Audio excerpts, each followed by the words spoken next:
URA es la entidad del Gobierno vasco que gestiona la política del agua en la Comunidad Autónoma Vasca. Trabajamos por la igualdad en un sector tradicionalmente masculinizado y queremos seguir haciéndolo.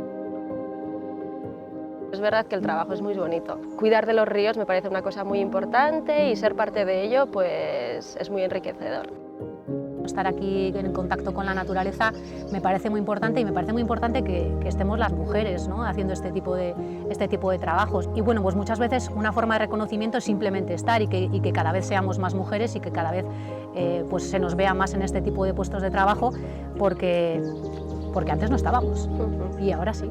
Sí, yo me cogí una gran sorpresa cuando entré en URA, de encontrarme tantas chicas, no me lo esperaba y la verdad que fue para mí muy gratificante y sí, muy positivo. Supongo que es porque hoy en día el tema de la igualdad y todas las políticas de igualdad es un tema que está en la calle y en URA también, porque bueno, ahora en URA existe un comité para políticas de igualdad, están haciendo trabajo sobre ello y yo creo que ese es el cambio más importante, que ahora estamos y se nos espera. Así pues, seguimos trabajando hacia un entorno laboral igualitario.